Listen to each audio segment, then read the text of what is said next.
Já, góðan daginn. Guðjón Berg heiti ég og með mér í þessu verkefni var Þórelí, en eins og Villi kom fram á áðan þá var hann að eignast sinn fyrsta strák áðan, þannig að hann verður ekki með okkur í dag. Lokaverkefnið okkar var rúlluspjót og ég ætla að segja ykkur aðeins frá því. Hugmyndin, tilgangurinn með þessu lokaverkefni sá að við komum báðir úr fjölskyldum sem eru með nokkra hesta en enga vinnuvélar. Það hefur því alltaf verið smá hausverkur með það hvernig á að koma heyrúllum upp á tún þegar beitin er að klárast. Við ákveðum að finna einhverja lausn á þessu vandamáli. Við fórum á netið til að gá hvort einhver væri komið með einhverja lausn og fundum við þá þessa mynd. Þetta er í grunninn það sem við vorum að spá í að gera, en við vildum hafa þetta örlítið þægilegra og reyna að hanna þetta eftir okkar þörfum. Svo var að sjálfsögðu ákveðið strax að við ætlum að vanda allan frágang og smíði. Teikning og hönnun. Við byrjuðum mjög fljótlega að teikna og hanna stykkið í Fusion 360, þar sem við höfum báðir unnið með þetta verkefni, unnið með það forrit fyrir nokkrum árum síðan. Við fengum hann Jón í FabLab til að hjálpa okkur aðeins með teikninguna og gera okkur betur á forritið. Stykkið var hannað með það í huga að við getum festað aftan á hvaða bíl sem er með kúlu á pallinum og því ekki nauðsynlegt að hafa stykkið á einum bíl.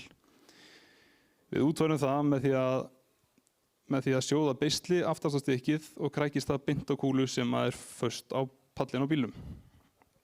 Kosturinn við þessa lausn sá að það er mjög auðvelt að taka stykkið af bílnum eða setja það á.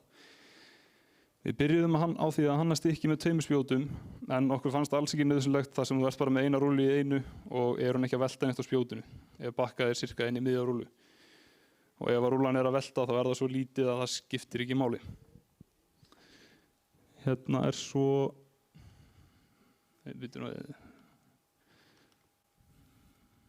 virka ekki myndböndin, en hérna á að vera myndband sem sýnir færsluna á stykkinu upp og niður og 3D teikningun okkar í Fusion.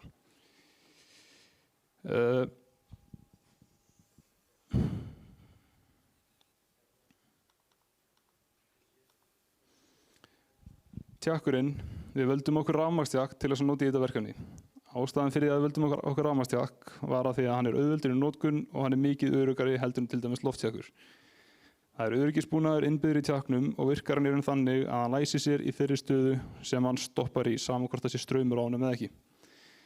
Við enduðum á því að fá okkur tjakk frá Isotec. Tjakkurinn heitir IT800 og er íslensk hönnun. Hann er gefinn upp fyrir 800 kg á 24 V DC en hann gengur líka á 12 V DC en þá er hann bara helmingi kraftminni og hægari í staðinn. Á þessu myndbandi á að sjást virknin á tjakknum en myndböndin vilja ekki virka á mér, þannig að það verður bara að vera svoleiðis. Við ákveðum að best var að fá spennubreyti úr 12 V í 24 V svo við getum tengt tjakkinn við rafgeyminn í bílnum. Af því að við ákveðum að fá okkur spennubreyti þá sluppum við það að raðtengja 2 rafgeyma og sitja á pallinn og er þetta því mun fyrirferðarminna og auðveldara að kippa öll dótinu af.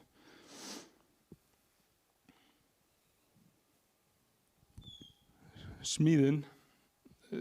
Rúlluspjótið var smíðað í páskafríinu í Neskaupstað þar sem eina aðstæðan sem við höfðum var þar. Við smíðum allt stykkið með efni frá vélaverkstæði G. Skúlason styrkt okkur það. Augun sem við smíðum voru fengin úr gamalli mjölpressu sem var notuð í bræðslunni heima. Þau eru 20 mm á þykkt með 50 mm gat í miðjunni. Þetta eru sem sagt augun hérna.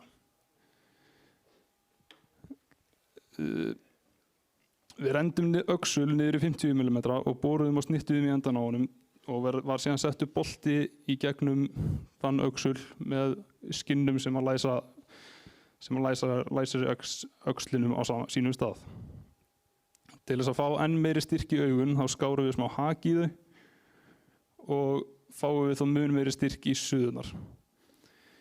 Augun voru síðan súðin á vinkil sem leggst aftan á pallinn á bílum og heldur stykkinu stöðugu þar. Við boruðum gat í gegnum miðjan prófílinn sem að spjótið fer á og stungum spjótinu þar í gegn. Spjótið var síðan soðið báðum megin, eins og sést á myndinni þarna fyrir neðan. Okkur fannst þetta ekki alveg nægilega traust, þannig að við smíðum okkur styrtablötu sem að fer hringinn í kringum spjótið og er síðan soðin á prófílinn. Einnig skáru við hornin af flatjárninu til þess að fá enn meiri styrk í suðurnar.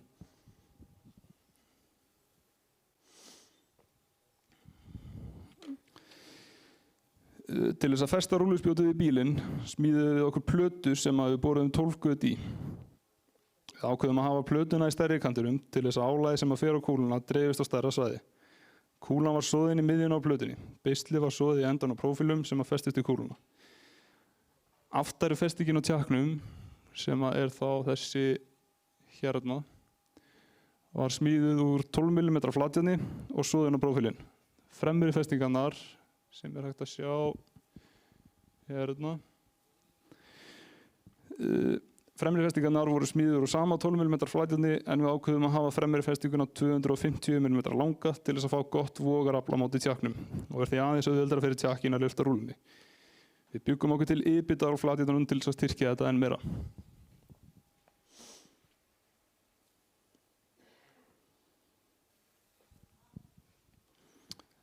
Prófunin, við fórum austur til þess að prófa smíðina og ná í bílinn og verkefnið. Við náðum okkur í rúllu og prófuðum að bakka inn í hana og lyftum rúllunu upp og hún fauk upp. Við tókum pröfur út með rúlluna og fengum okkur pulsu og kók í sjópni. Bílinn seig ekki undan rúllunni og maður fann ekkert fyrir henni í stýri. Svo ættu að koma myndbönd hérna. Þetta sem sagt myndbandi vinstra megin á að vera fyrsta lyftan sem sýnir hversu þægilegt þetta var fyrir bílinn. Myndbandið í miðjunni á svona sína heildarlúkkið á stikkinu með rúllu en það sést nú svo sem ágætlega á þessari mynd. Og svo á að sjást þarna L200 keyra í burtu með bílinn. Fer létt með þetta. Já, endilega. Heyrúlluna sem við erum að reikna með eru svona 400-500 kíló. 500 kíló alveg þyngstur.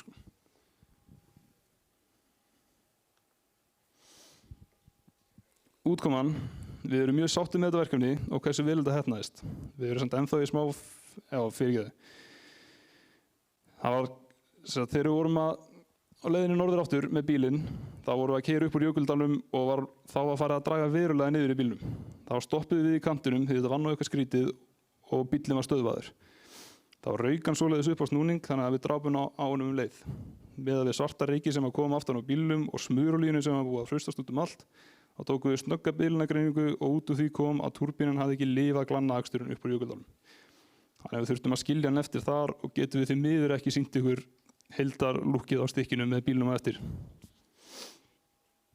Við erum mjög sáttið með þetta verkefni og hversu vel að heppnaðist. Við erum samt ennþá í smá fílu yfir því að túrbínu skildi klikkað í bílnum. Þessi smíði með nýtast okkur alveg heilmikið í framtíðinni og lærði við alveg heilmikið af þessu verkefni, aðalega að teikna á hana í Fusion 360.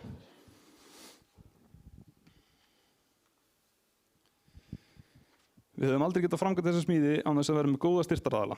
Okkar stærsti styrktaraðili Alcoa og hvetjum við því alla útskriftarnema til þess að koma austur í blíðuna og afla sér reynslu sem vélstjórar í Alcoa.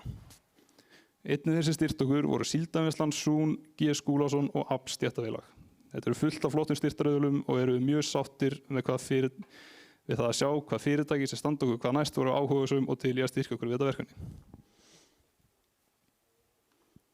Og ef það er einhverjar spurningar þá verðið bara hérna inn í vélasal í vélstjórn á eftir með stikkinu. Það getur spurt mig þar. Takk fyrir okkur.